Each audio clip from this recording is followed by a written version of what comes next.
उद्धव, इस राधा के सदृश अभागिनी, दुख भागिनी तथा पापिनी भला और कौन होगी, जिसको छोड़कर उसके बड़े मीठे माधव मधुपुरी चले गए और वहां जाकर कहना सुनना भी बंद कर दिया। प्रियतम का ऐसा वियोग सहने वाली तरुणी मेरे सिवा और कोई नहीं। मुझे उन प्रियतम के बिछोह में आज सभी देश सभी काल सूने दिखाई दे रहे हैं। पल पल में मेरे हृदय का दाह भीषण से भीषण रूप में बढ़ा चला जा रहा है। इस ताप से मेरे कंठ तालु भी ऐसे सूख गए कि मुंह से आह भी नहीं निकल पाती। प्रीतम के वियोग की ज्वाला में कैसा भयानक ताप होता है, इसका परिमाण कोई कभी कल्पना से भी नहीं कर सकता। मेरे मन की भीषण वेदना मेरे मन में ही अप्रकट रह जाती है। न वहां तक कोई भाषा पहुंचती है, न कोई शब्द उसे व्यक्त कर पाते हैं। मैं अपने मन की बात उद्धव किसे सुनाऊं और कैसे सुनाऊं? और जब कोई मेरे हृदय की बात को जानता ही नहीं, तब मुझे प्रबोध देकर कौन मेरे जलते भूनते अंगों को शीतल कर सकता है? उद्धव, तुम मेरा दुख देखकर दुखी न हो। मेरा अपहरण करके चले जाने वाले उन हरि के पास चले जाओ। यहाँ ठहरे तो कहीं मेरे ये घोर आग उगलने वाले श्वास तुम्हारे अंगों को झुलस न दें। यूं कहते कहते राधा अत्यंत व्याकुल हो जाती है और मूर्छित होकर जमीन पर ढुलक पड़ती है। उद्धव जी के द्वारा समयोचित उपचार किए जाने पर कुछ समय के बाद श्री राधा जी की चेतना लौटती है। तदनंतर श्री राधा के दुख से अत्यंत दुखी, उनके ताप से संतप्त सहज सुहृद उद्धव क्षोभ प्रकट करते हुए कहने लगते हैं, महिमामयी राधा, मैं अब तक जानता था हमारे श्याम सुंदर सदैव सहृदय हैं और प्रियजन सुखद हैं, पर आज इन सब गोपांगनाओं की और तुम्हारी उनके वियोग में ऐसी दारुण दीन दशा देखकर मैं ये निश्चित रूप से अनुभव करने लगा हूं कि वे सचमुच बड़े ही निष्ठुर निर्दय हैं। राधे, तुम उन कपटी निर्मोही बंधु का स्मरण करके क्यों इतना दुखी हो रही हो?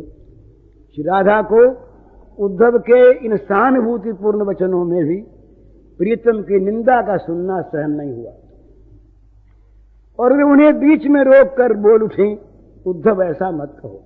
वे मेरे प्राणनाथ कदापि निष्ठुर निर्दय नहीं हैं, वे बड़े ही सदैव सहृदय हैं। मैं जानती हूं उनका हृदय अत्यंत कोमल है।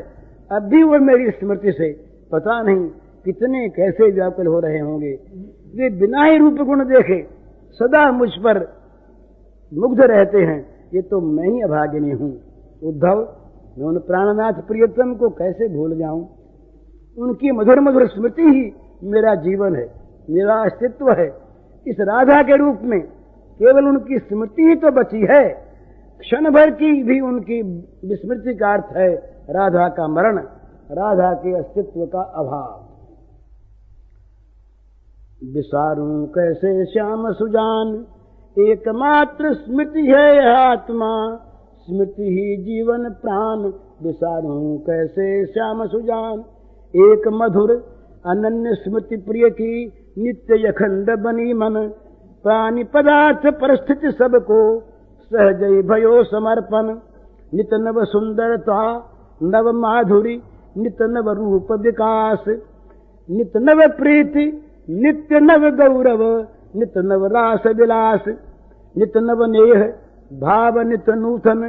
रात दिवस मन राजत, नित नव संगम की मधुर स्मृति। हियम नित्य विराजत, गुण गरिमा महिमा सुहाग सुख रसवर्षी मुस्कान। आतुर मान मनावनी, बोलनी सुधा मधुर रस खान। चरण कमल मुख मंडल मधुमय, रूप केश श्रृंगार। विकृत भकुटी दृग नलिन विशद, पदनूपुर की झनकार। श्रवण मात्र मन होत प्रहरखित, परस प्रफुल्लित देह। स्मृति में होत सुस्निग्ध आत्मा, उपजत नित नवने। कोटि कोटि सत मन मध जिन के पटतर आतल जावत। ब्रह्मा शिव सनकादि गुण निको जिनके पार न पावत। एक बार सपने हूँ जिन कीन्हे रूप रास के दर्शन। अग जग बिसर कियो तिन अपनो सर्वस दिवस समर्पण। जिनके मधुर मनोहर मंजुल गुण स्वर लहरी अतुलित। पाहन काठ करत द्रवमय जल मृत तरु करत सुमुकुलित। मृत तरु करत सुमुकुलित। मृत तरु मरे हुए गाछ को भी मुकुलित कर दे। वायु सूर्य की गति स्तंभित कर अचल करत सब चेतन। तिनको प्रियतम रूप पाई पुनि कैसे सुधि बिसरे मन। मेरे प्राणनाथ वे प्रियतम मधुर मधुर जीवन धन। रात दिना वे रहत हृदय में बिलगत नहीं एक औछन। ऊधो तिनमें मैं वे मोह में नहीं भेद को लेस। प्रियतम के ढिग जाओ सिदौसी लेटो मन को क्लेश। मैं उन सुजान श्याम सुंदर को कैसे भूल जाऊं। एकमात्र उनकी वह स्मृति ही तो मेरी आत्मा है। वह स्मृति ही मेरे जीवन प्राण है। प्रियतम की एक अनन्य अखंड स्मृति नित्य मेरे मन में बनी रहती है। उनके अतिरिक्त अन्य सभी प्राणी पदार्थ परिस्थिति का मन से विसर्जन हो गया है। उनका वह नित्य नूतन सौंदर्य, नित्य नव माधुर्य, नित्य नया नया रूप का विकास, नित्य नया प्रेम, नित्य नूतन प्रेम का गौरव, नित्य नूतन स्नेह और नित्य नवीन भाव रात दिन मेरे हृदय में स्मृति रूप से सुशोभित है। उनके नित्य नवीन संगम की मधुर स्मृति मेरे हृदय में निरंतर विराजित रहती है। उनकी वह गुण गरिमा महिमा, उनके द्वारा मिला हुआ सौभाग्य सुख, उनकी वह रस बरसाती मधुर मुस्कान, मेरे मान करने पर आतुर होकर मनाने की मधुर चेष्टा, उनकी सुधा मधुर रस की खान बाणी, उनके वे अरुण चरण कमल, उनका मनोहर मुखमंडल, मधुमय रूप और उनका वे केशों का रूप श्रृंगार, वे बांकी भौं हैं, विशाल कमल दल लोचन एवं पैरों के नूपुरों की झनकार मुझे सदा ही स्मरण करके जलाती रहती। कहीं उनकी ये बातें जरा से सुनने को मिल जाती हैं तो मन हर्ष से पूर्ण हो जाता है, शरीर स्पर्श मात्र से प्रफुल्लित हो जाता है, स्मृति से आत्मा सुस्निग्ध हो जाता है और नित्य नूतन स्नेह का उदय होता है। सैकड़ों करोड़ करोड़ कामदेव जिनकी तुलना में आते ले जाते हैं, ब्रह्मा शिव सनकादि जिनके गुणों का पार नहीं पाते, एक बार स्वप्न में भी जिनको उस रूप राशि की झांकी दिख गई, वही सारे अगजब को भूलकर विवश होकर अपना सर्वस्व अर्पण करने को बाध्य हो गया। जिनके मधुर मनोहर सुंदर गुण और जिनकी स्वर लहरी ऐसी अतुलित है कि जो कठोर पाषाण और काष्ठ को भी द्रवमय जल बनाकर बहा देती है, मरे हुए वृक्षों को हरे भरे करके भली भांति मुकुलित कर देती है, वायु तथा सूर्य की चाल रोक देती है और समस्त चल चेतनों को अचल कर देती है। ऐसे उनको मैंने प्रियतम रूप में प्राप्त किया उद्धव। अब भला मेरा मन उन्हें कैसे भूल जाए। वे मेरे प्राणनाथ हैं, मेरे प्रियतम हैं, मेरे मधुर से भी मधुर जीवन धन हैं। वे रात दिन मेरे हृदय में निवास करते हैं, एक क्षण के लिए भी अलग नहीं होते। उद्धव, मैं उनमें हूं और वे मुझ में हैं, हम दोनों में लेश मात्र भी भेद नहीं। तुम तुरंत उन प्रियतम के पास पहुंचकर उनके मन के क्लेश को दूर करो। इतना कहती भाव बदला। वियोग की विषम वेदना पुनः जागृत हो गई और वे मूर्छित होकर पुनः गिर पड़े।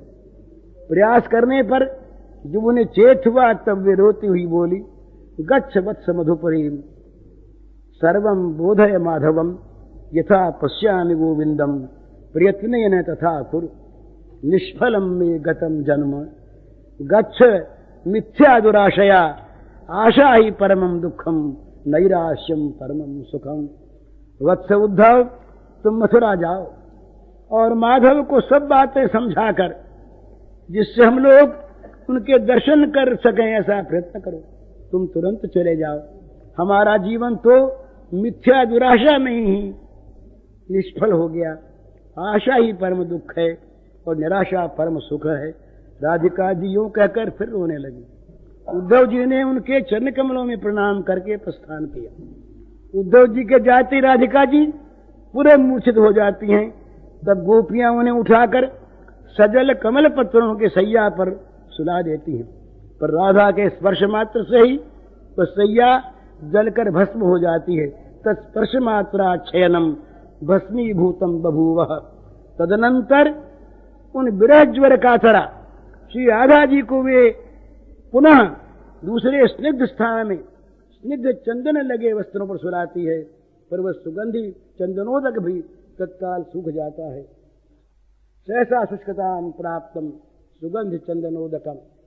फिर वे अपने प्राण प्रियतम की मधुर चर्चा करने वाले उद्धव के चले जाने पर दुखित होकर सहसा बोल उठती है, हा हो उद्धव उद्धव हरिम शीघ्रम गत्वा वदेति च समानय हरिम शीघ्रम यत प्राणेश्वर में त्यपि।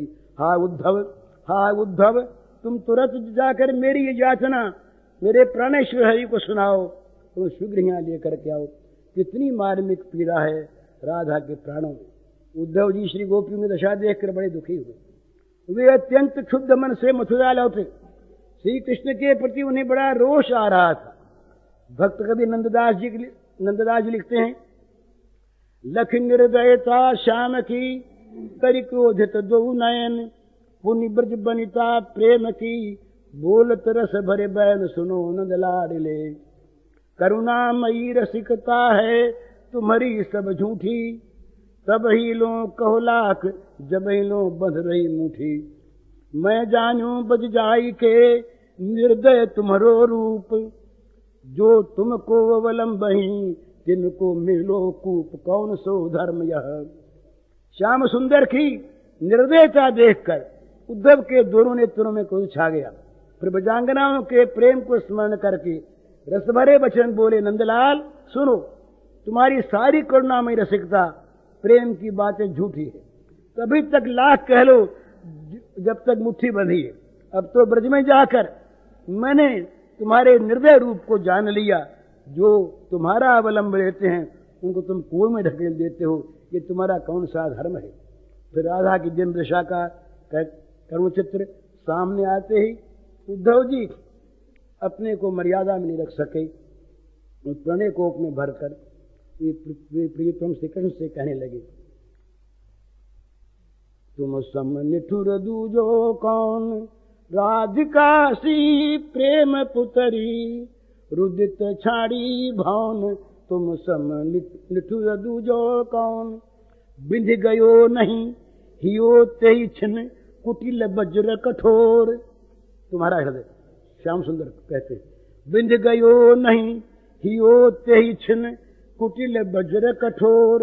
बीच धारा नाव तजदी, ले गए नहीं छोर, तुम सम निठुर दूजो कौन।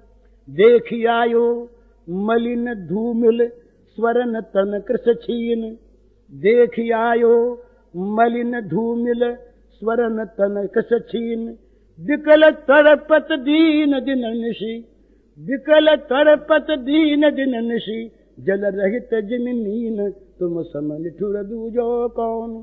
तजे भूखन सकल सुबसन, अंगराग सिंगार। शिथिल बेनी सुमन बिखरे, केस रूखे झार, तुम सम निठुर दूजो कौन। बोध नहीं कछु रात दिन को, नहीं जल थल ज्ञान।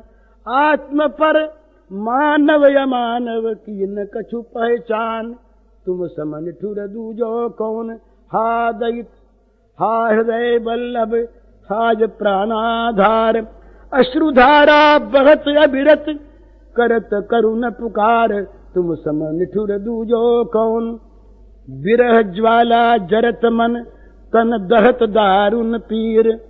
विरह ज्वाला जरत मन, तन दहत दारुण पीर। जरी परसत कुसुम सजिया, सांस अनल समीर, तुम सम निठुर दूजो कौन। जरी जल गई, जरी परसत कुसुम सज्जा, सांस अनल समीर। रस रहित उर भयो, सूख्यो तप्त आंसू स्रोत। रुकत पुनि पुनि प्राण पुनि छिन पुनर्जीवन होत। रुकत पुनि पुनि प्राण पुनि छिन पुनर्जीवन होत। सकल सुख कारण कहावो जगत जीवन नाम। प्राण अबलन के हरत ये कहा तुम्हारो काम। मिल धाय पहुंचो बेगी माधव करो जीवन दान। मिलिय बाधित बिरह पीड़ा हरो सपदि महान। भई को उन राधिकासी है न आगे होय। भई को उन राधिकासी है न आगे होय। प्रेम मूर्ति भजे तुमको लोक वेदई खोय। तुम सम निठुर दूजो कौन। श्री कृष्ण, तुम जैसा निष्ठुर दूसरा कौन होगा, जो राधा सरीखी प्रेम पुतली को घर में रोती हुई छोड़ आए। तुम्हारा वज्र के समान पुतले कठोर हृदय उसी क्षण विध क्यों न गया। जो तुम मझधार में नौका छोड़े आए, किनारे तक नहीं ले गए। मैं स्वयं देख कर आ रहा हूं राधा की दिन दशा। उसका स्वर्ण सा शरीर मैला धुआंसा अत्यंत कृश क्षीण हो गया है। वो रात दिन जल से निकाली मछली की तरह अत्यंत दीन और व्याकुल होकर तड़पती रहती है, पर मछली की तरह उसके प्राण नहीं निकलते। उसने संपूर्ण सुंदर वस्त्र आभूषण अंगराग और श्रृंगार का त्याग कर दिया है। उसके सिर की वेणी ढीली हो रही है और फूल इधर उधर बिखर रहे हैं और सिर के बाल सब रूखे हो रहे हैं। उसे न रात दिन का पता है, न जलस्तर का ज्ञान है, और न वो अपना पराया जानती है, और न उसे मनुष्य पशु पक्षी की पहचान रह गई है। वह विराम आंसुओं की धारा बहाती हुई हा प्यारे, हा हृदय वल्लभ, हाय मेरे प्राणाधार कहती हुई करुण पुकार करती रहती है। तुम्हारे विरह की ज्वाला से उसका मन जल रहा है, शरीर भयानक पीड़ा से दहकता रहता है। पुष्पों की सैया उसका स्पर्श होते ही जल गई। श्वास के से पावकमय पवन निकलता रहता है। अब तो अंदर की साग से उसका हृदय सूख कर इतना रस रहित हो गया है कि उसके उन तप्त आंसुओं का स्रोत भी सूख गया। क्षण क्षण में बार बार उसके प्राण रुक जाते हैं, वो निष्प्राण हो जाती है, फिर दूसरे क्षण वह पुनः जी उठती है।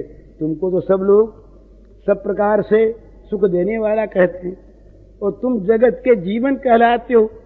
फिर ये तुम्हारा कौन सा काम है कि तुम अबलाओं के प्राण हर रहे हो। ये दूसरी जगह का इस प्रकार स्त्री हत्या तो ज्ञान शून्य चोर डाकू भी नहीं करते।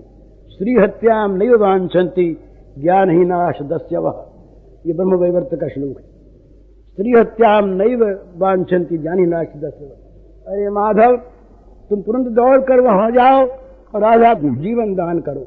उससे निर्बाध मिलकर तुरंत उसकी महान विरह यंत्रणा को दूर करो। देखो, राधिका सरीखी प्रेम की प्रतिमा न तो कोई पहले हुई, न अब है और न भविष्य में होगी ही, जो सारे लोग वेद को खोकर केवल तुम्हारा भजन करती है। इस पर श्री कृष्ण उद्धव को समझाकर बता देते हैं कि उनमें और तथा राधा और गोपांगना में कोई भेद नहीं। अस्तु, इन बातों से पता लगता है कि राधा के हृदय में कितनी भयानक वियोग वेदना है और प्रियतम भगवान मिलने पर उसे कितना सुख हो सकता है। परंतु निर्मल दिव्य प्रेम की मूर्ति राधा श्याम सुंदर के सुख को ही अपना स्वभाव बनाए हुए है। इससे वे मथुरा तो जाती नहीं, पर श्याम सुंदर के समीप रहने से भी उन्हें कोई कष्ट न हो जाए, इस कल्पना से कांप उठती है और उनसे दूर, बहुत दूर भाग जाना चाहती है। इस विषय में एक संत ने अपनी अनुभूति से बहुत लिखा है। उसमें से 3 छंद यहाँ पर दिए जाते हैं, बड़े मार्मिक।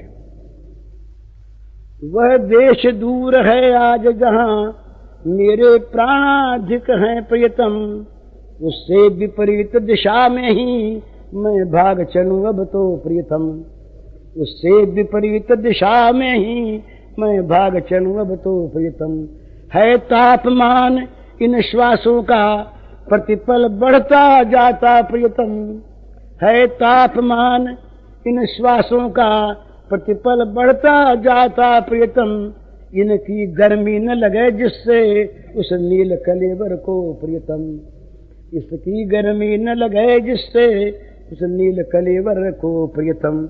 मेरे प्राणाधिक श्याम सुंदर आज जहां है वह देश यहां से दूर है, परंतु अब तो मैं उसकी विपरीत दिशा में और भी दूर भाग जाना चाहती हूँ, क्योंकि मेरे निश्वासों का तापमान प्रतिक्षण बढ़ता जा रहा है।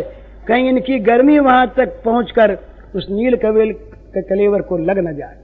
दूसरा, अली कुल गुन गुन करता था क्यों, मेरे पीछे वे थे प्रियतम। अली कुल गुन गन करता था क्यों, मेरे पीछे थे वे प्रियतम। वे चले गए अतएव देह ये सरी गली अब है प्रियतम। वे चले गए अतएव देह ये सरी गली अब है प्रियतम।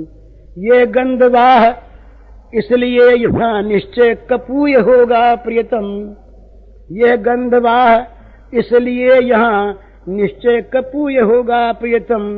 मैं चलूं और भी दूर न उनके पास गंध पहुंचे प्रियतम। मैं चलूं और भी दूर न उनके पास गंध पहुंचे प्रियतम।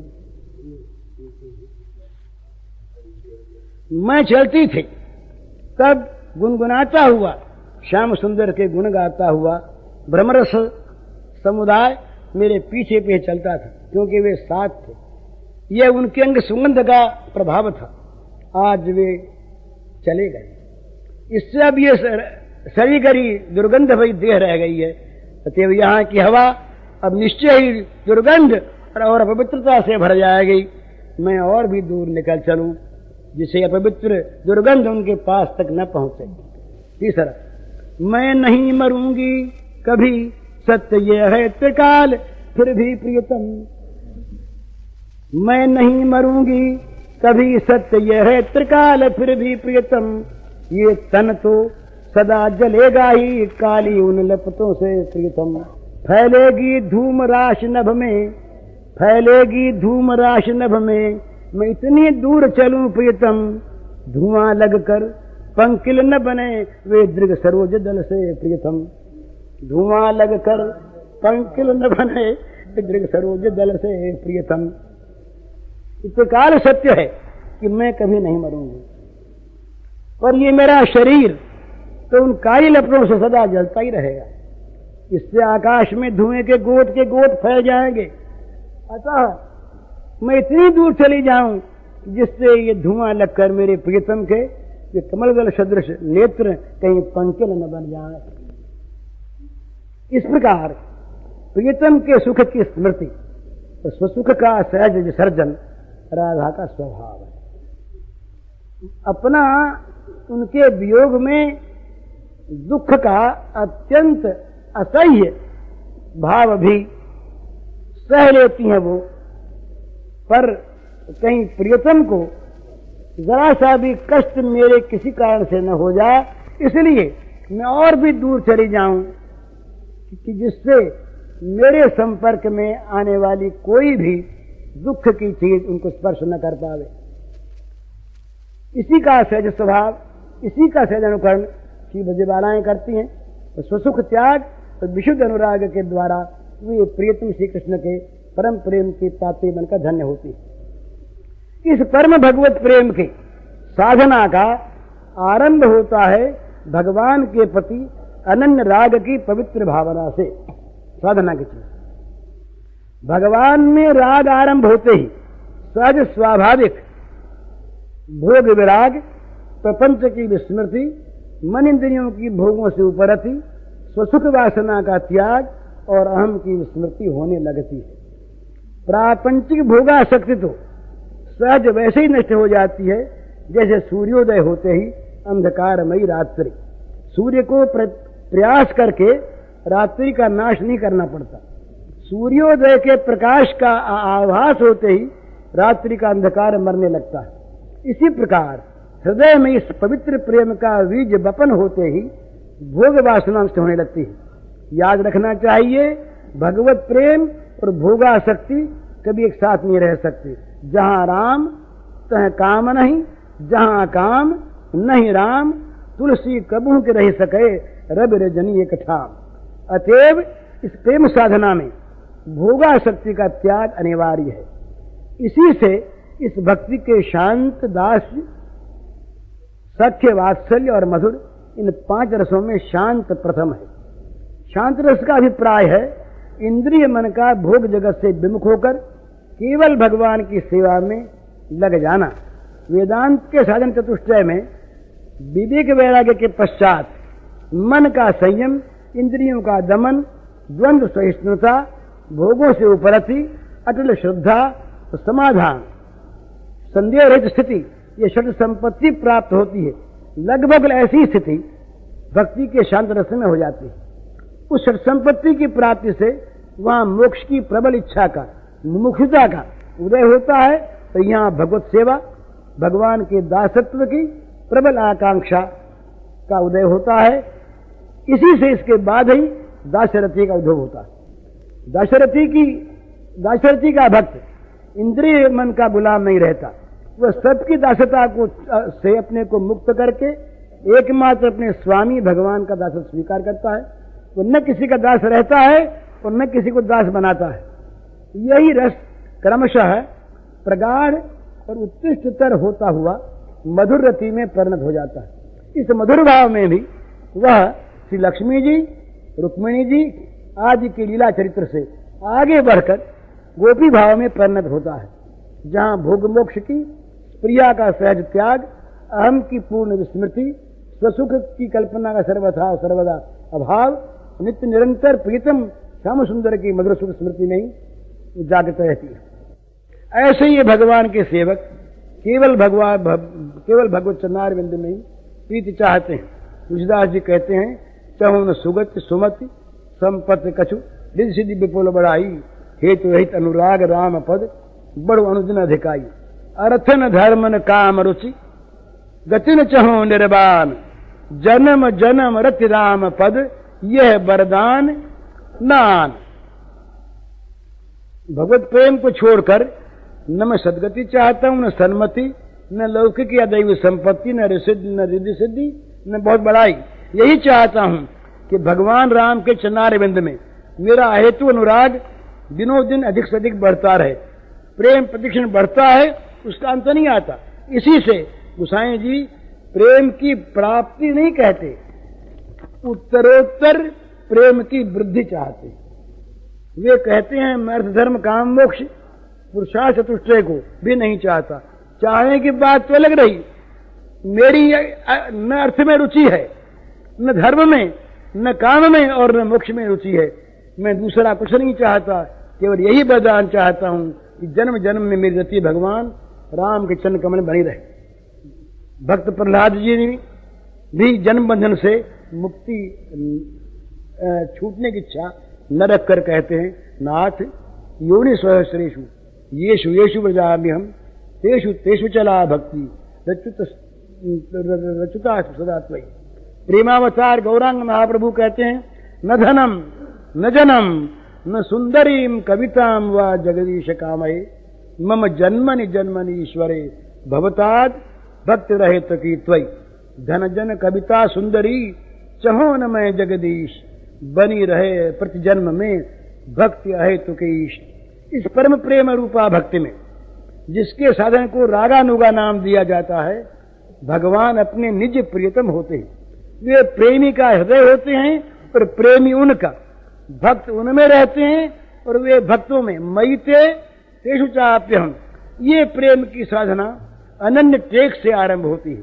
गोस्वामी तुलसीदास जी ने इस विषय में अनन्य टेकी और प्रेम विवेकी चातक का बड़ा सुंदर उदाहरण देते हुए कहा है, जो घन बरसे समय सिर, जो घन बरसे समय सिर, जो भरी जन्म उदास, तुलसी या चित चातक तौ तिहारी आस।